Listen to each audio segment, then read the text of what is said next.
Yo, gang, you're listening to Free Zone. Get it on.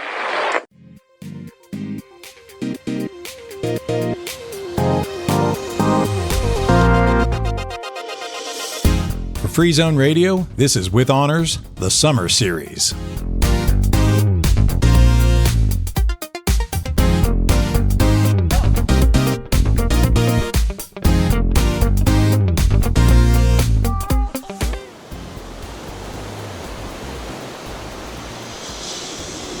I think this is like one of the luckiest trips that we've ever made before. To Ithaca. We are in Ithaca, the legendary Ithaca. Like, we're standing here on the beach. It's such a hot June day here in the Mediterranean, and the beach is nice and sandy. The water is just the right amount of chilly and warm, crashing over our toes here. Oh, got my pants wet. Trees give them shade. Yeah. Like, I don't know that this is exactly what I imagined Ithaca to look like, because there's so many more rocks here behind me on the beach. Ithaca is a really rocky island. Has a lot of goats on it. It's not the touristy hub of the Mediterranean, but I'm here with my son, Atticus. Alive and proud. There's also a lot less war going on at the edge of the beach. You know? There is much bloodshed. But you know, the cool thing is that most of that warfare from the Odyssey and the Iliad didn't happen here. Like, it happened away from here. We're recording today in summer vacation from Ithaca live about the Odyssey. And I asked you, Atticus, to join me because the Odyssey is a story about a man's misadventures, but it's also about a man and his son. Yeah. And so this is going to be a story about me, the man, and my son, Atticus. My students during the summer have to read a summer reading assignment, and you are stepping up into high school, and it turns out you had a summer reading assignment. Mm-hmm. At Cookeville High School, what is your summer reading assignment? How to read poetry or literature like a professor. So you have to read the How to Read Literature Like a Professor book. Yeah. Right? What do you have to do with your How to Read Literature Like a Professor? It gave a list of specific chapters, but I'm going to go through all of it because it's really just showing and teaching about how there's different aspects that aren't always as straightforward in different stories. That's cool. Did you know that I usually use How to Read Literature Like a Professor with my classes too? I did not. You didn't? Mm-mm. I think a lot of English teachers do nowadays. And I know that my co-teacher and I, Drew, we've talked about it a lot. And he found a lot of useful elements from it. And then I just recorded about it the other day, too. I don't know, it's a pretty handy-dandy lens, especially when people feel intimidated by literature. What am I supposed to get out of it? And How to Read Lit Like a Professor, he breaks it down pretty easily. When he uses examples, sometimes people feel like they feel like the examples go over their heads. So he's done some revisions to the book. And as it exists now, I think it eliminates some chapters from the first version. And the most recent version, How to Read Lit Like a Professor for Kids, is the one that you're going through. Yeah. When it gives you examples, what were some examples the other day? Like, from what books? Well, there was some from the Bible. There was one about the chocolate war, which involved communion. And I remember a specific part of that was how communion doesn't always involve eating, and it can just be community. Like how in the chocolate war, there never was any eating chocolate, but it's also just like in the Bible, communion, how at the Last Supper, Jesus sat with all of his disciples and ate with them, and he knew one of them would betray him the next day. So you get the Bible, which in our area of the country, I think a lot of people know because we live in what they call the Bible Belt. The Chocolate War, that's a young adult, middle grades book. You said something the other day that he referenced Sam I Am. Oh, yeah, green eggs and ham. Yeah. The literary might of green eggs and ham. Mm-hmm. So even Dr. Seuss, right, can matter. That the stories we read, the things echo over and over and over. So his most recent one uses much more relatable to younger readers examples. My students are reading the Odyssey this summer, which is why I booked us this one-day trip to Ithaca so we could stay in here and talk about the Odyssey. I made you read this version of the Odyssey before this year, didn't I? Yeah, you did. We're not reading one of the big translated book versions of the Odyssey. This time we're reading the graphic novel version as done by Gareth Hines. I think it's a pretty gettable version of it. It shouldn't take you too long to go through all the different books of it because it is just one big trade paperback of the whole epic. And so much of that story gets told through the drawings, the imagery, which still asks you to read and draw inferences, even if there's not text or dialogue on the page. But it's a very gettable version of this. The Odyssey can be pretty intimidating to people, too.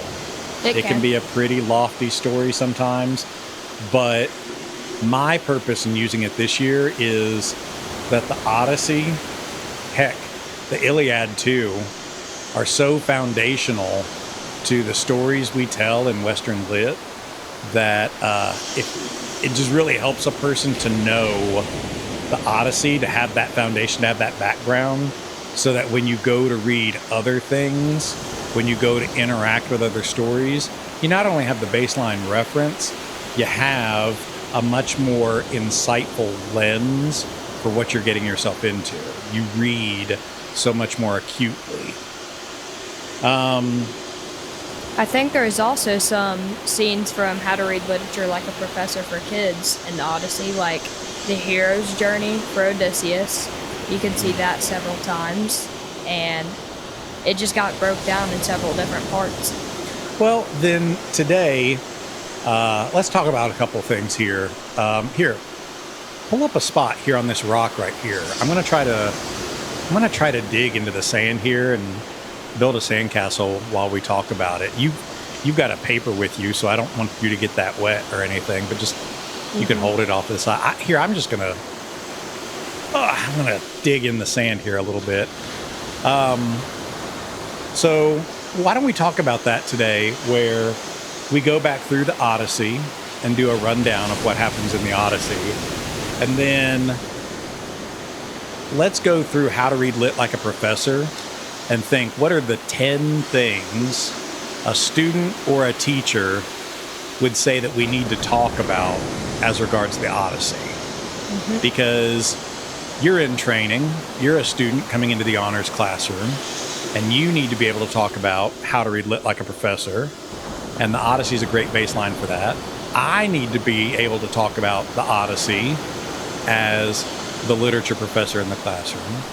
So we'll go through like a top 10. We'll go through a 1 through 10. Man, there's so many rocks here on this beach. That's just crazy. Wouldn't it be crazy if a goat came up too? It would eat. Goats eat anything, man. Goats eat anything. I don't think they'd eat a rock, though. Maybe not the rocks, but I would hide your paper. I would hide your book if they came up. Before we talk about it, what did you like about the story of the Odyssey? Like I said earlier, I did really like its structure, and I like that it was a little bit of fantasy thrown in with it. Hold up. You're going to tell me on this one day in Ithaca that you loved the structure of the... Nobody thinks that. Okay, you didn't let me finish, pal. I also liked how it was a little bit of fantasy. The structure? Wow, Scott. Interrupted twice. No, I like how there was some fantasy. I like the different creatures in it, like the Cyclops. And there's some cool aspects like the Greek gods that were in it. That was also cool. And just to see how Odysseus got through all of those, well, milestones in his journey trying to get back home. Yeah, I would agree with that. I think a lot of people, I think that's what really draws us to the Odyssey, is that it's such a fantastic adventure. And I mean that, fantastic, as in fantasy. You get interventions by Greek gods, you get monsters and stuff like that. You get all the different horrific creatures, the critters that are in the cliff walls or in the ocean that are trying to destroy our hero. We love those kinds of things. I love monster movies, right? We love stories about what my aunt used to say was gods and monsters. That's what she said I always wanted to write and read about. Well, you know what? Homer did too. And so I'm down for it. Did you have anything about the story that you were like, I did not enjoy that part? No, not a whole lot. I didn't like the part where Odysseus stayed with Circe for an overextended amount of time. Kind of made me mad that he was just delaying his time to get home. Okay. For anybody who has never read the Odyssey before, the Odyssey is actually like the sequel. It's like book 2. The first story is the Iliad, which is the story of the Trojan War. And that story, just in short, Helen of Troy, before she's Helen of Troy, she's just Helen. She is a princess of Sparta, wife of Menelaus. And at their wedding feast, she meets up with this prince, Paris, and they get hot for each other, and he agrees, she agrees, they run away in the night, they sail away, and they go back home to Troy. Well, now it is an affront. This is a big offense. You've stolen my wife from my own house. And so Menelaus goes to his older brother, Agamemnon, who's the king of kings of the Achaeans, the Greeks. And they decide to put a posse together. They're going to put a coalition together. They go among all the different Achaeans. They come to all these different islands. They came here to Ithaca. And they got some dogs over there barking too. That's crazy. A dog is an important part of this story too. I'll come back to that. But yeah, they come around to all these different islands to recruit the princes and their armies. And they get the mighty heroes like Ajax and Achilles.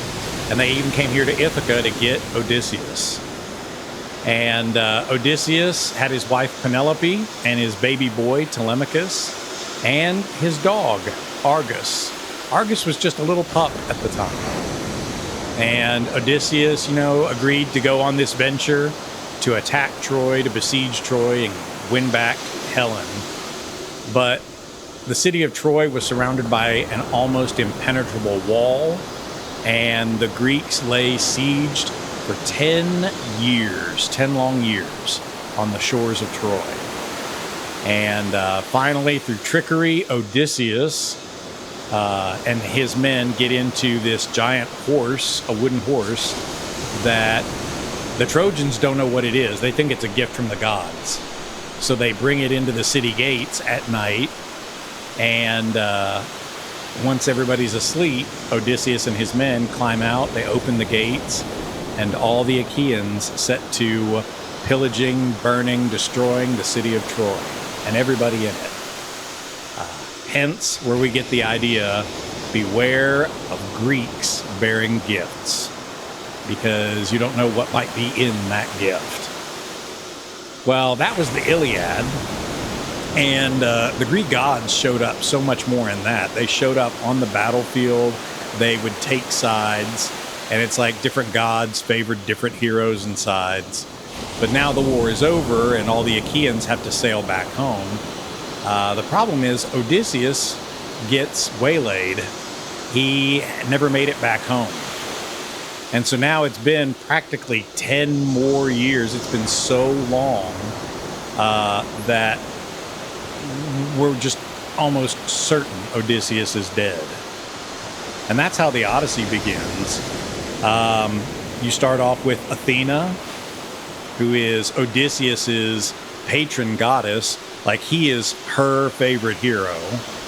And she comes to Ithaca and sits with his son Telemachus to talk about, what's going on here. You should search for your father. He's still out there. He's still alive. But Telemachus is having to deal with problems because since Dad's been gone so long, all of these suitors have showed up at the palace and they want to marry Mom, but they keep eating all our food and Mom won't marry them and they won't leave and they're insulting us, but I am just me, Telemachus, and I can't make them leave. So he decides, I have to figure out where my father is. And he goes around to Pylos to see King Nestor, and even down to Sparta to see King Menelaus. How about that? Sparta. And everybody, they keep saying, no, he was alive the last I knew. He was alive. I hear this. I hear that. And finally, we find out that the gods are intervening to save Odysseus because he's somewhere out in the sea. He's out in the ocean on an island called Aiaia, and he is being spellbound. Oh, no, I'm sorry. He's on Ogygia, I think is how you say it, because he's trapped by this demigoddess named Calypso.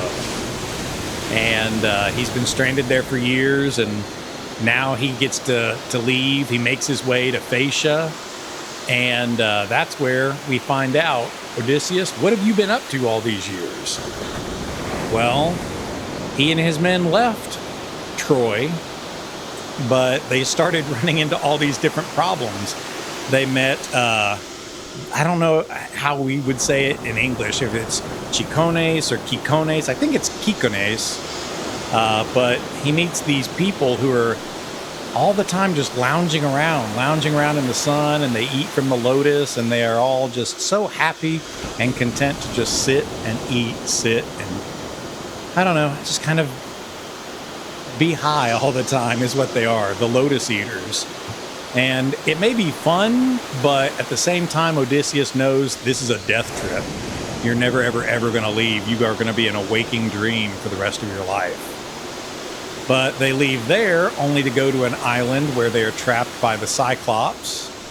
And the Cyclops is devouring his men until Odysseus sparks his eye out and then tricks his way out of the cave.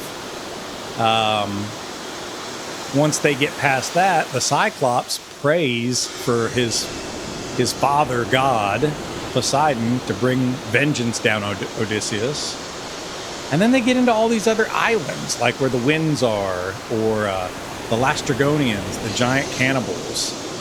And he even meets the witch Circe, who turns his men into pigs, and then he tricks her, she undoes it, and he shacks up with her for years, right?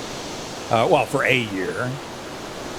He goes to the underworld. He gets past Scylla and Charybdis, a rock and a hard place.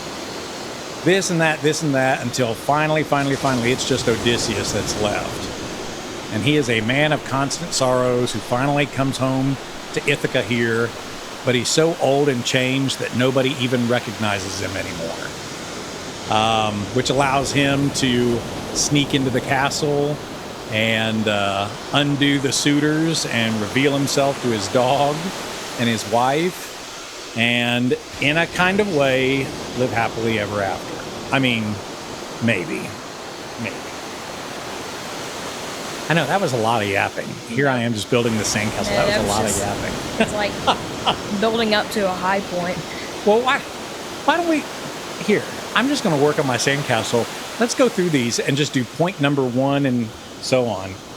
If you were an honors kid going into the classroom, what would be something that you would say, we need to be able to talk about this? Number 1. My first point was, is Odysseus a traditional hero, even though he uses brains over brawn? Okay. And I said, he is not a traditional hero, but he is still a hero even though he outsmarts who he fights against. Since he's not that great with a sword or a bow, he uses his brain to get past all of his enemies, including like the Cyclops, how he tricked him to get out using a tree, stabbed him in the eye, and then hid under a sheep because he had to let him out every day. And I think that was a pretty good point to point out, just because like it's used so many different times. Even when you were saying earlier, you kept saying over and over that he tricked so many of the people he was going against to get his way in the war.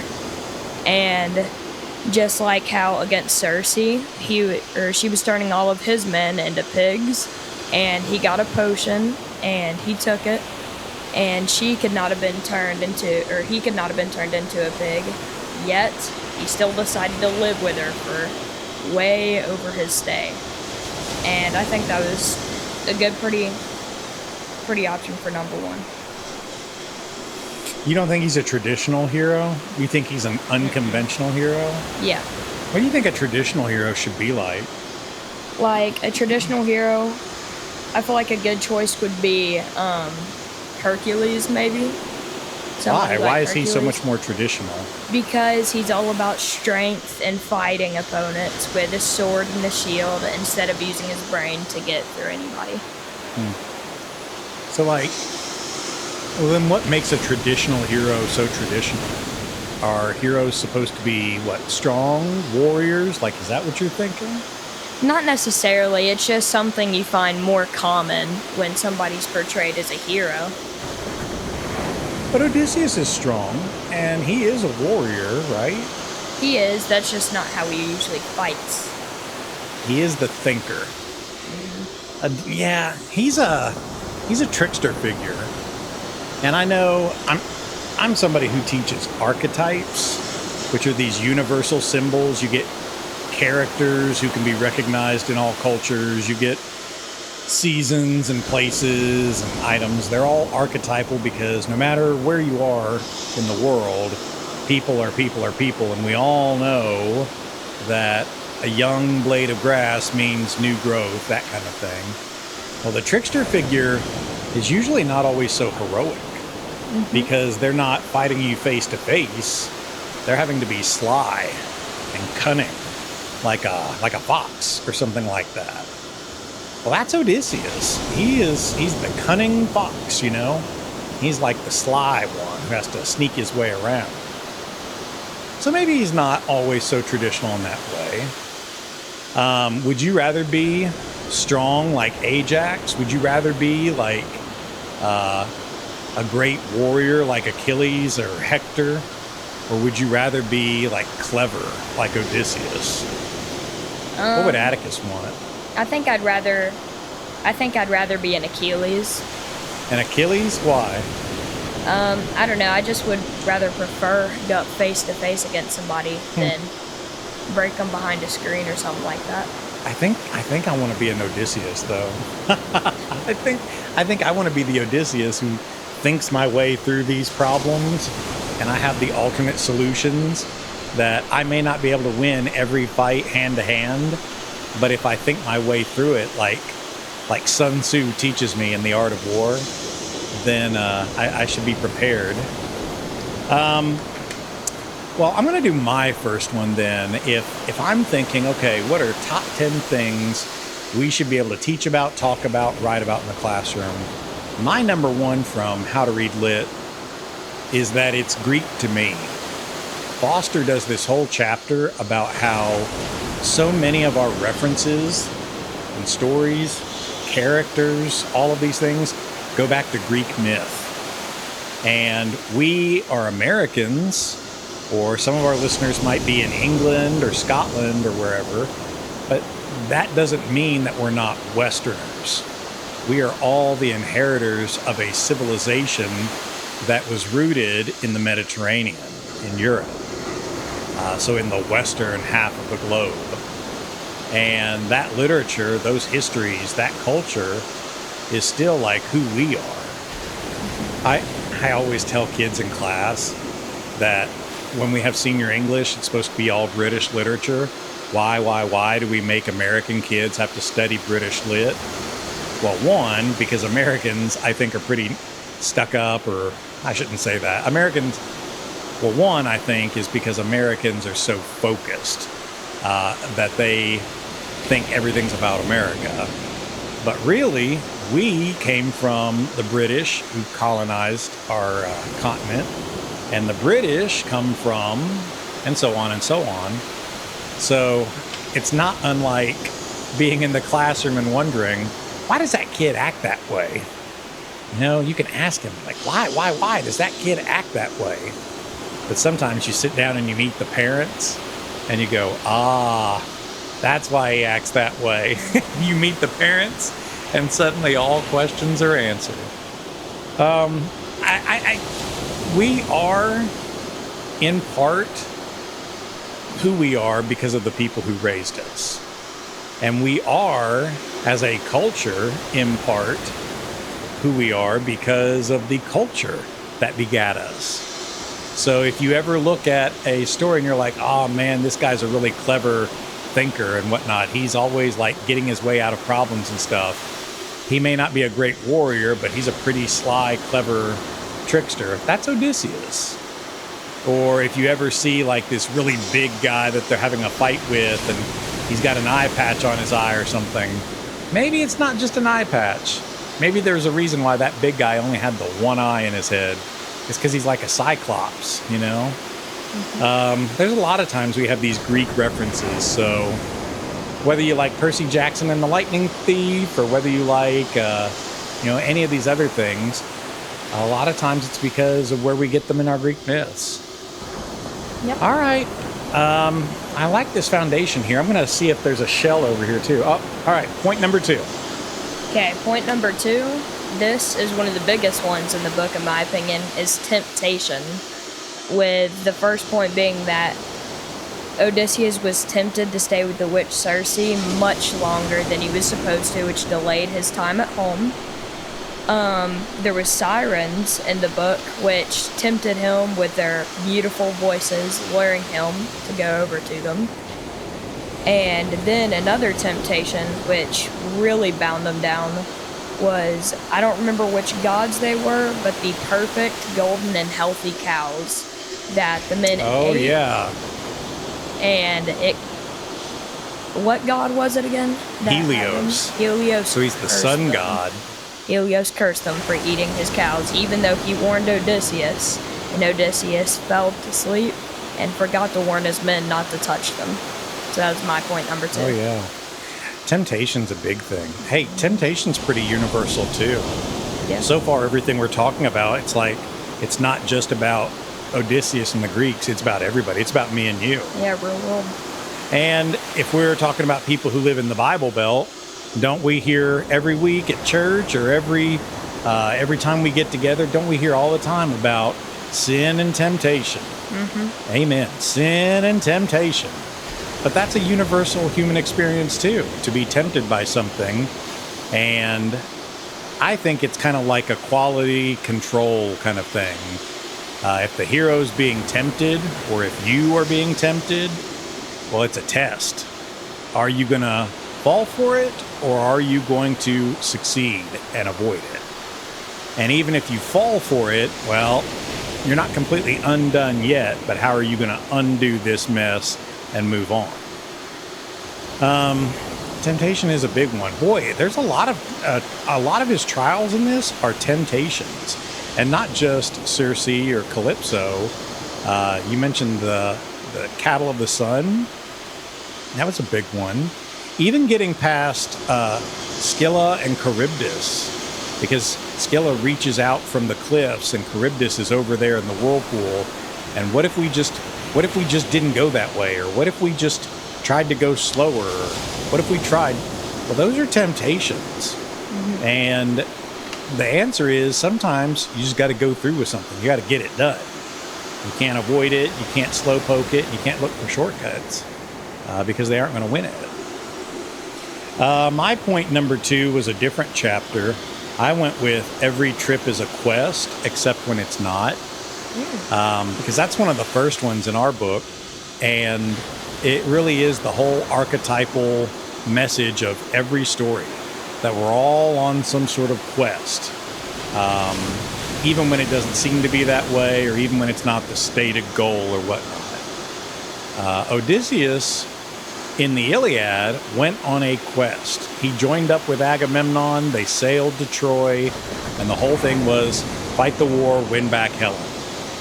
But really, all of these guys are on this quest because we have to prove ourselves. And so that's self-discovery. And Odysseus, he's this man of constant sorrows, having to come back across the waves for 10 years or more. And all these temptations, all these different interactions and obstacles. Well, what is it all about?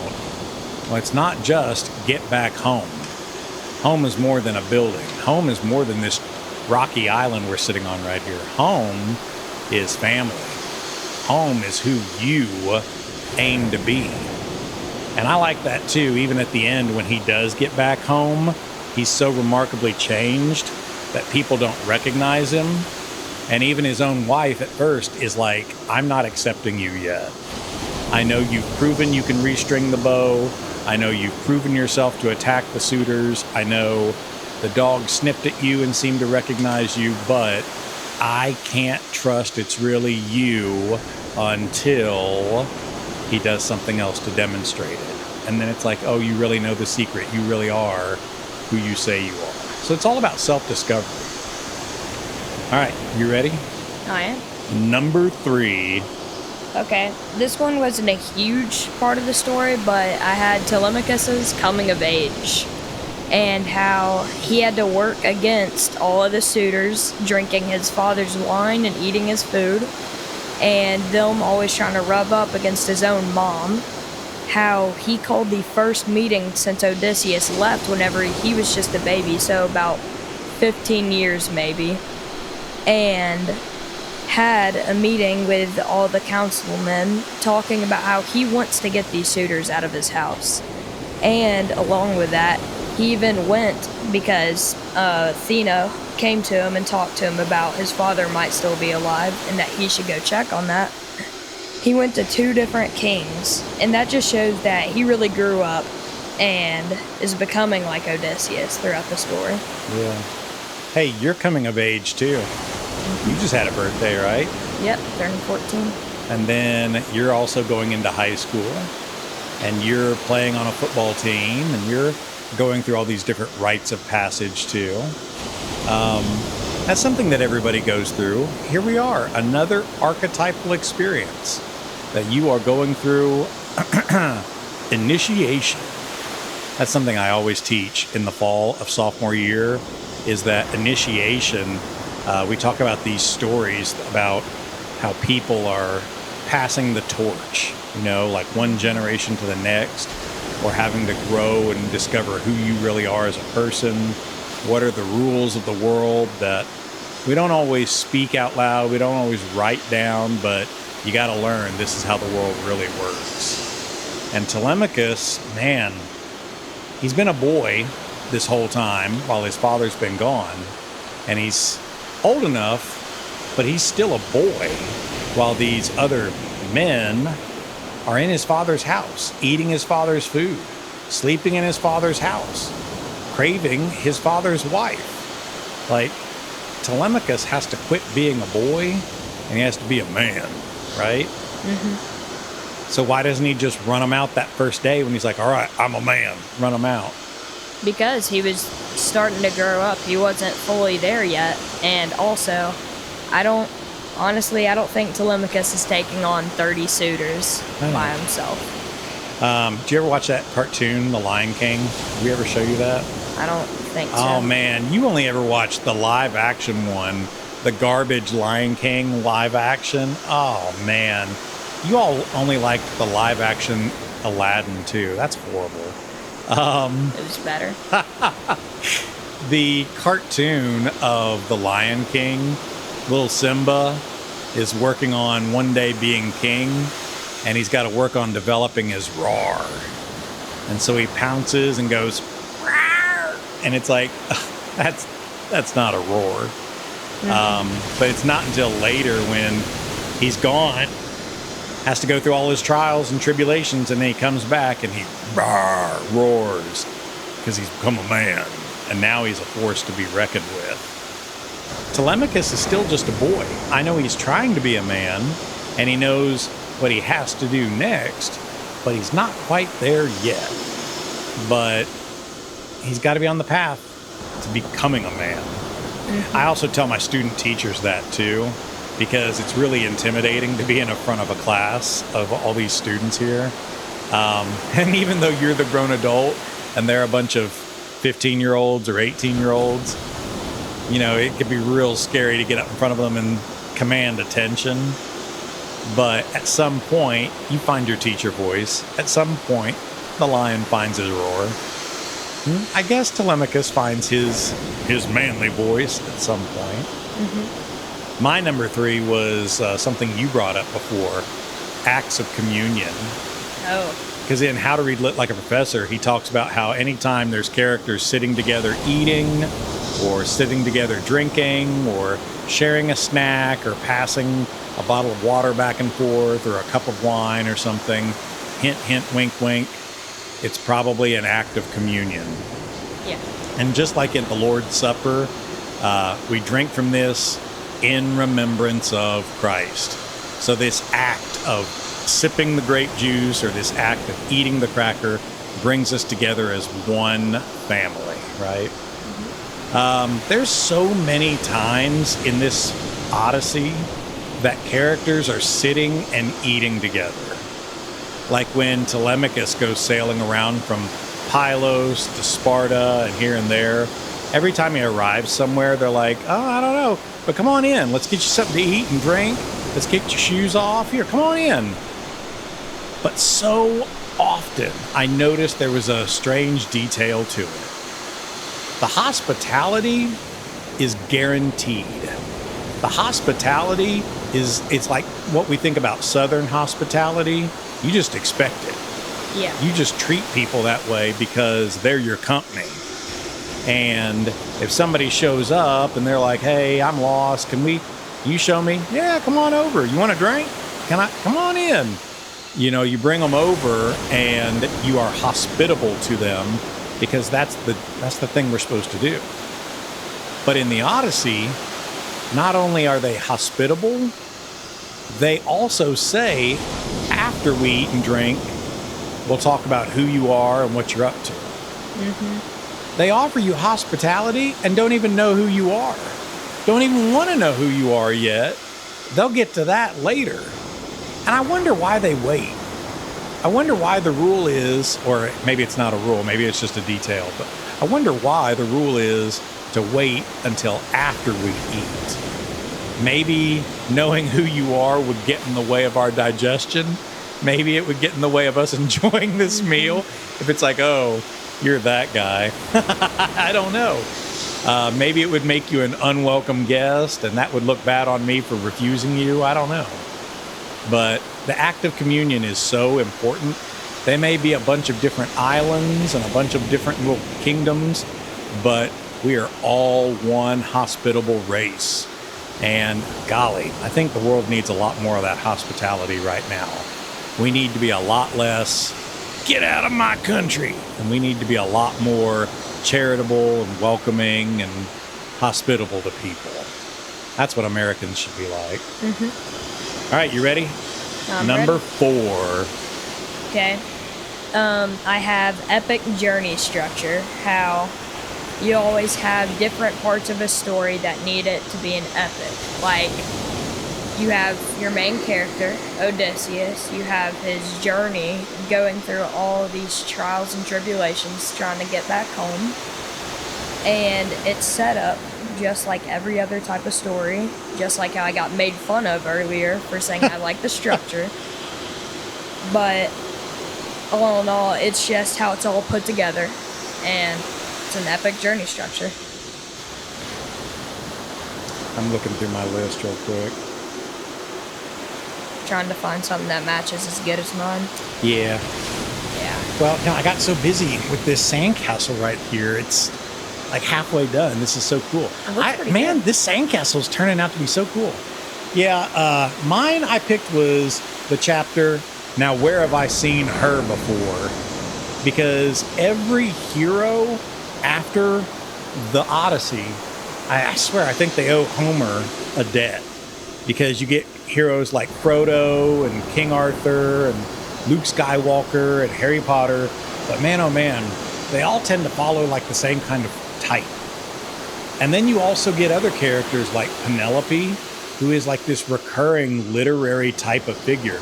She's the faithful wife who will always, I think you see that often in Westerns when the dad went off to fight in the Civil War or something like that. And she's been watching the homestead for so long, and maybe the dad died or whatnot, but here she is trying to raise her son.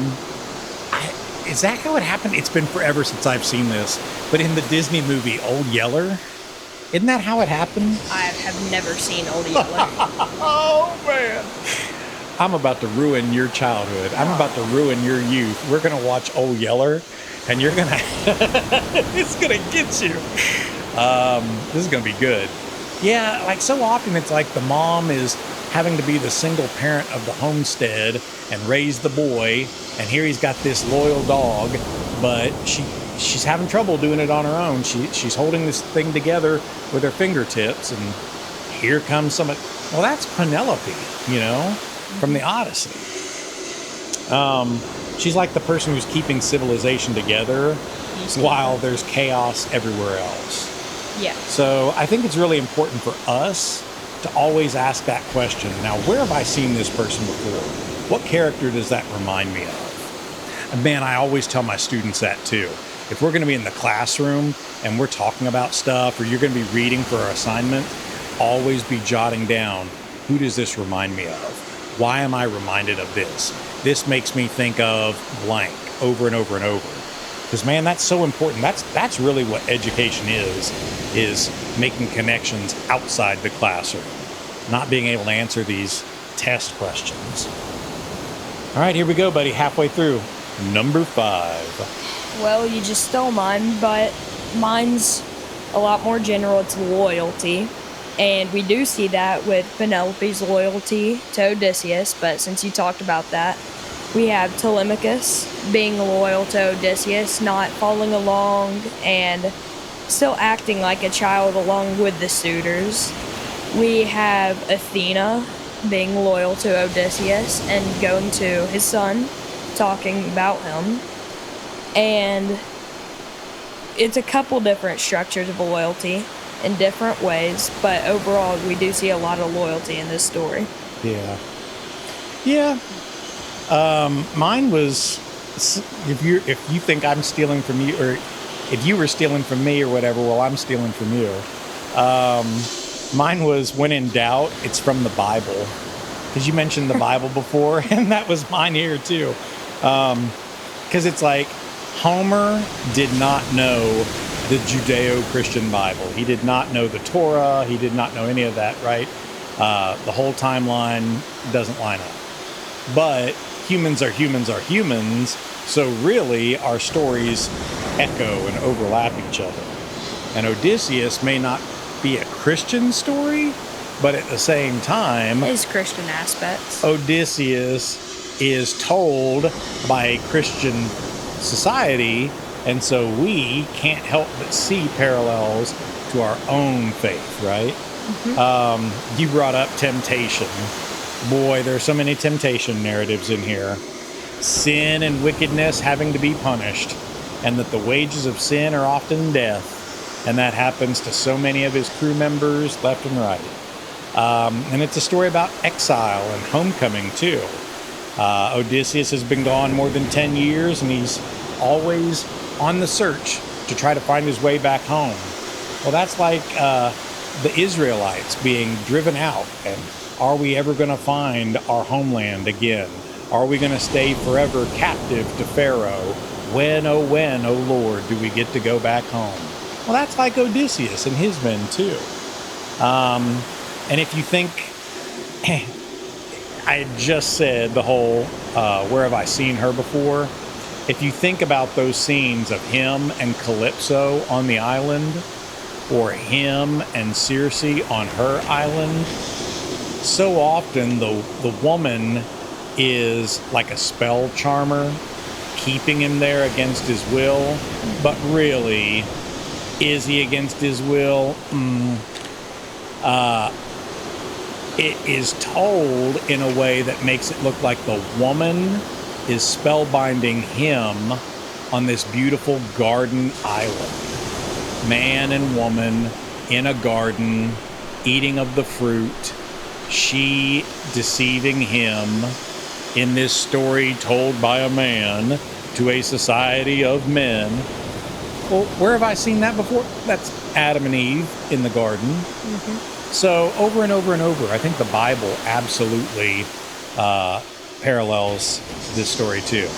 Again, draw upon those connections. Yeah. Number 6. Okay. I think this is a good one. I have cleverness. Because just like how Odysseus is a trickster, he's not the only one with cleverness in this story. Just like how Penelope avoids the suitors by telling them that when she finishes by sewing whatever, like her entire weaving picture thing, right. Her weaving, and every night she secretly undoes all of it so that she can hold them off for a bit longer. So that was really clever from her. And Odysseus escaping the Cyclops by shoving the tree that was burning in the fireplace in his eye and hiding under his sheet because he had to let them out every day. And he escaped that way. And so, quite a few times you see some cleverness in the story. And that's my number 6. Mine was a different chapter. I went with the weather chapter, that it's more than just rain or snow. My buddy Drew Haston, now that he got that chapter in his system, it's like he sees it everywhere now. And he's really good at spotting weather in our literature and as a symbolic metaphor for emotional scenes, emotional tension, chaos, whatever. Storms reveal divine and moral disorder. Like anytime you see the storms hitting Odysseus, there's chaos around him because something is wrong in his men's behavior or as a consequence for what they've done. Immorality has to be punished. Your sins have to be punished by the gods. Whatever you've done, you've taken sides, you now are going to be punished for your wickedness. So it's like a conflict between Odysseus and the universe itself. But then whenever he gets to calm water, well, that calm water is harmony, peacefulness, that the way is open again. So relationships between the human and whatever these divine powers are, well, they often improve after that point. My seniors, we read a story called Beowulf, and because of Miss Adcock and because of Miss Hawkins, I teach the light motif, which means anytime there's darkness, that's evil, wickedness. Whenever the land is cloaked in shadow, or like in Lord of the Rings, Mordor is a land of shadow. The Balrog is a creature of fire and shadow. Well, that's evil, cloaked evil. But whenever victory and good triumph, then everything suddenly beams with light. And we see that in our cartoons and movies too. Whenever the monster's defeated, the sun starts to shine again, right? I mean, that's the weather in this, right? Weather externalizes all those emotions. So the ocean is a super important setting. Hey, my AP kids need to know that too.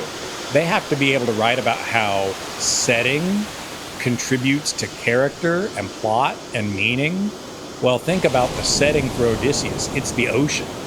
Homer always calls it the wine dark sea because I think because they didn't really have a concept of blue. Did you know that? I don't think they had a concept of blue. They had indigo and they had the lapis, but blue as a word, they didn't really have that. So he calls it the wine dark sea. But the ocean itself is a visible version of, Odysseus. It's like his internal struggle. So, and we still use that in movies and everything all the time. So I think we should be able to see that. Mm-hmm. All right, man. Here we are finishing up. Number 7. God's interference. And there's a couple points of this in the story with how Poseidon curses Odysseus because he honestly kind of tortured the Cyclops, which was his own son. How Athena helps him because she feels bad for him about all the stuff he's going through. And we also see that, what's her name? That Calypso, right? Yeah. She keeps him on his island because she's truly in love with him. She loves how he is. Yeah. And so we see a couple times that God's interfere with the story and change the outcome. Yeah. So that was my number 7. My number 7 is the chapter, is that a symbol? Because so often, students in an English class, you're going to have an English teacher tell you, oh, well, the blue curtains, they symbolize the protagonist's inner struggle and self-hatred with blah, blah, blah.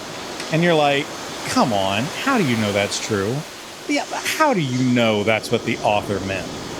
So, is it really a symbol or is it all made up? And I think part of that is, sometimes it's just pretty obvious in how it's being used. And sometimes the author said so, but also sometimes you just read so much that you become a sponge for all these different examples and experiences, and you just see how they overlap and carry over. Things tend to build a symbolic meaning. If I were going to ask you, in the Odyssey, what do you think is one of the more important symbols? It could be a person, a place, a thing. What would you pick? I would say home would be an important symbol. I agree. Dude, that's the first one I had written down. That was the first one. I left it over there in my book, but that was my first one that I had written down was Ithaca, home, someplace you are always trying to get back to, and can you ever get back home? Mm-hmm. You have only ever had the one home, right? Yeah. Where we live in Cookville. You've only ever had that one home. But me, I was born in Jamestown, and then after my parents got divorced, I had to move to Ohio, and then I lived with my grandparents, and we moved to the cabin, and then we moved over to where I went to middle school, and then we moved from that apartment to somewhere else, and then I got to move back to Tennessee, and after high school, I moved to Cookville, and so on. Like, we've moved a lot in my life. So for me, when I think of home, I think of this place because this is the home that, Mom and I built back in Cookville. I think of that. But home as an ideal, I also think of my grandpa's house. That place is what home will always be. The place that I came from, where my concept of family originated from. Watch out for that wave. Can I ever get back to that home? Can I? It's not really there anymore, but you could get close to it. I could go to where it was. I know the road. I know the map. I could drive it almost blindfolded. I don't think it'd ever feel the same, though. But the house isn't there anymore. And now there's a bunch of gardens, and it's a property, but it's not home anymore, right? Mm-hmm. I don't think I've even looked at that property since before they tore the houses down. And that's been years ago. So I never wanted to see it without Grandpa's house there. I always wanted to remember what home looked like. And in my dreams and in my memories, that's always what home is going to be like for me. The poet tells us that you can never go home again. Like, a lot of times we try to go back to quote unquote home. Well, that place just doesn't exist anymore. One of the poets says, you never step into the same river twice, right? Well, that's like the impossibility of getting back home. And even if Odysseus does make it back here to Ithaca, is never going to be the same place he left it. So home is a powerful symbol. I think his bow is a good symbol too.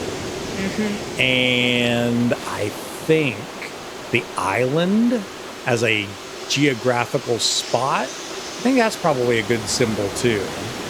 And his dog. I think his dog's a good symbol. All right. We got to hurry up and finish up. Mom's going to be waiting for us, and we got to finish this sandcastle. Here we go. Number 8. I have identity for number 8. Well, for one, I think one of my favorite parts of the story was where Odysseus disguises himself to the suitors when he arrives back at home.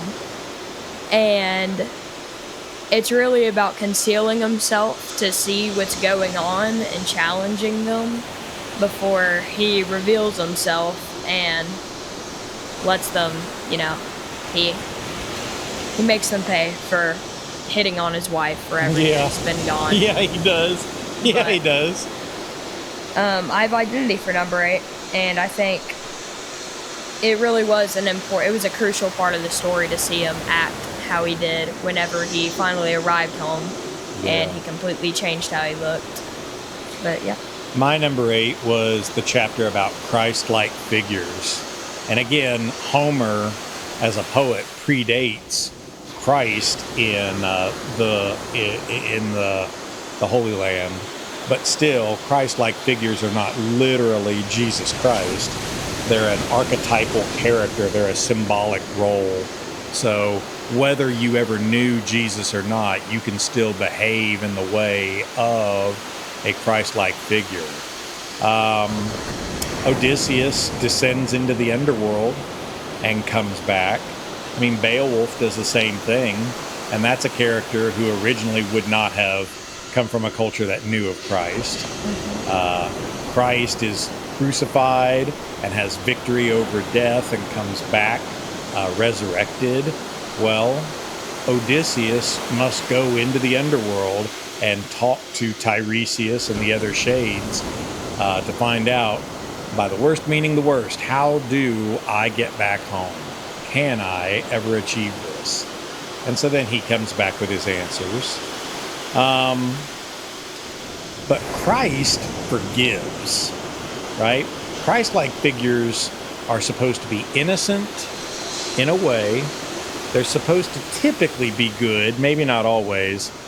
But one of the big things is that they are made to die or made to be sacrificed for the benefit of others. And Odysseus, you just said, does not forgive. He comes back home, and after he gets himself established, he just slaughters. he slaughters. He does not let that go. He does not let these guys get away with it. But I mean, Christ-like figures are people who sacrifice their own wants, their own desires for the betterment of others. So maybe in that regard, Calypso is in a small degree a Christ-like figure. And you think about some others who have to sacrifice themselves for the greater good. Okay. All right, here we go. Number 9. Okay. So for number 9, I chose cause and effect. Odysseus. Okay, I'm gonna reread that. Odysseus mocking the Cyclops, and after obviously brutalizing him, he gets cursed by the god Poseidon. Circe and Odysseus staying together, which prolongs his return by a while. And the suitors harassing Penelope and prompts Odysseus to slaughter most of them and only gives mercy to a few that were honorable to him. Yeah, that's cool. Hey, hand me that rock over there. I want to... It's a conch, not a rock. Oh, I wish. I wish. Okay. My number 9 was he's blind for a reason. In sophomore English, we spend a lot of time looking at tragedies And tragedies often feature a character who is blind to some sort of flaw within themselves. And the Greeks always had a blind character. You could be literally blind or metaphorically, symbolically blind. Because what a human thing that we are so often blind to the truth right in front of ourselves. Sometimes because we lie to ourselves. Sometimes we're willingly blind. I don't know if you've ever known this among your friends back when you were in middle school or anything, but maybe you had a friend who was like in a really bad relationship with somebody, and you were like, ugh, why does he keep going back to her? She is so bad for him. Or, ugh, why does she keep going back to him? He is so bad for her.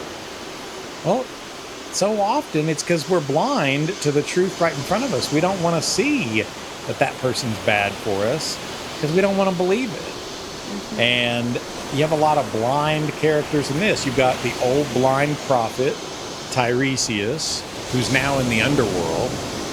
But while he may have been physically blind, he was metaphorically able to see with a sight beyond sight. He could see the future. He could see the truth of things. And you also have Odysseus himself, who's often failing to understand the truth of things in front of him. Like, he can see physical dangers, but boy, he often misses out on the moral dangers. And heck, you even have the Cyclops, right? He has his physical sight, but he gets blinded. And even if we're like, okay, well, that's an easy one. He's literally blinded. Yeah. But he believed Odysseus when he said, my name is no man. My name is nobody. So when he's locked up in his cave and he's shouting, help, help, help, nobody stabbed my eye out. Nobody is trying to kill me. Well, then the other Cyclopes don't come to help him because they're like, nobody's trying to kill him. He's fine, whatever. We're often blind to the situations we put ourselves into. Maybe Odysseus wouldn't have taken forever to get back home if he had not been so blind to the truth of things in front of himself. I don't know, maybe. All right, my man, last one, number 10. Okay, I struggled to find a number 10 for a while, but I finally settled on Perseverance. And I feel like I've gone over a couple of the same things, but you really do see it in a lot of them, how the suitors will not stop trying to go after Penelope, even though she stated several times she doesn't want any of them. Odysseus perseveres trying to get home, even though a couple times he overstayed and shouldn't have really done the things that he did, like mocking the Cyclops or staying with Circe or letting his men eat the golden cattle. And so I feel like Perseverance was a pretty big part of the story that maybe wasn't so obvious to everybody. No, I think it's a really good one. My last one was about another religious angle. I don't know why I'm on such a religious kick. Maybe, if I'm thinking through how to read lit like a professor, maybe it's Foster who is on a religious kick, or maybe it's me, maybe it's all of us. But mine's about baptism. The chapter was, if she comes back up, it's baptism. Because so often we find characters who go under the water and don't come back up. Well, that's a drowning. That's a way of being inundated with circumstances. You're never, ever, ever going to see the light of day again if you get overwhelmed by these waters in your life. Mm-hmm. But if you come back up, you are reborn. You're baptized. You are not the person who drowned under those waters to begin with. And you go on to lead a different life. How many times does Odysseus and his men face shipwreck, and then survival, and being washed ashore? They're kind of symbolic rebirths. Even like when they emerge naked from the water and are exhausted and stripped of status, and you're old and you look like a beggar, and you come back home to Ithaca and, well, I don't even recognize him anymore. Look at this old man. Well, it's still the same guy, but he is so transformed by magic but also by the long years of trial and tribulation. He's not even the same guy. That's right. He's not the same guy. The Odysseus that left Ithaca years ago to go to Troy, that guy's gone. But the one who comes back home now, we don't know if we can even trust him. He doesn't seem to be the same guy anymore. That's right, because that old guy, the old Odysseus, metaphorically died. Baptism, we see it all the time in our heroes and our characters. I can think of it even being in that, what's that Disney movie, Rapunzel? Mm-hmm. It's Tangled. That's what it's called, Tangled. Because at the end of it, she gets her hair cut, right? Yeah. And so she loses all of that divine sunlight, magic energy of her. But with one teardrop, she brings back Flynn Rider. Yeah. Right? He seems to be dead, but now he comes back. And they go on to be different people. Rebirth happens, whether it's literally a death or not. You just see it so often in our stories.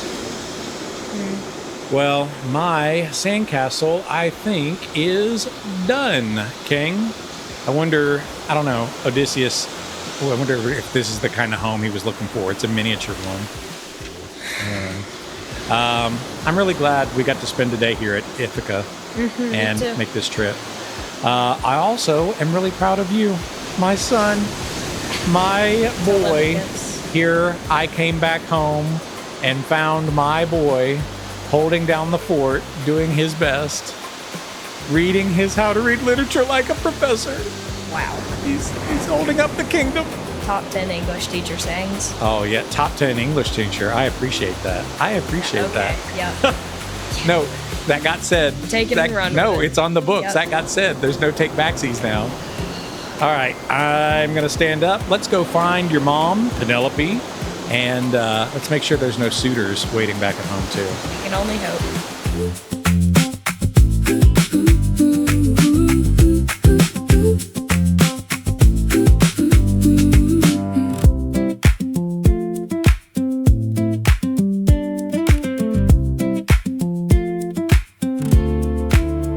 With Honors is a Free Zone radio production, created here in Sparta, Tennessee.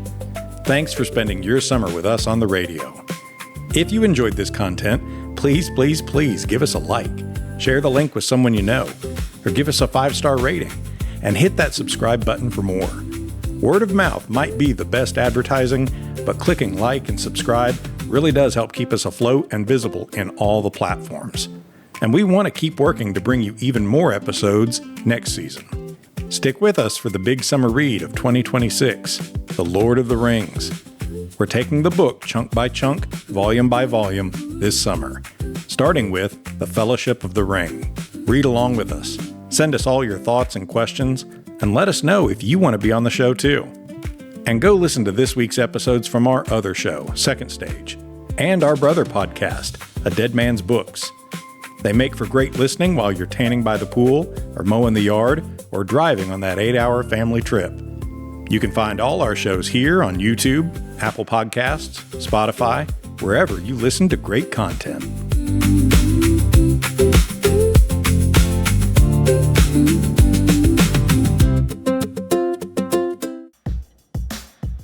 Hey everyone, my name is Drew, and I want to talk to you about my show, A Dead Man's Books. The show was created with the mindset of whenever I pass away, as morbidly as that sounds, that my children would inherit my books. And of all the things that I'm going to pass down to them, I think that that's the one thing that I want them to make sure that they keep and go through on their own time. But I want to be there next to them whenever they read these things. And so I created a podcast so that they could go back and listen to me and my friends and other people as we read through these books and what we had to think about it. But it's grown to so much more. We've got authors we interview. We talk about everyday life. We talk about how literature connects to life. All of those things in one place. And now we want you to come along with us and join us. This is a podcast not just for my kids, but for everyone who loves to read, everyone who loves a good story, everyone who's a parent, everyone who's a teacher, everyone who just enjoys literature. This is a place to come. So come join us every Monday on A Dead Man's Books.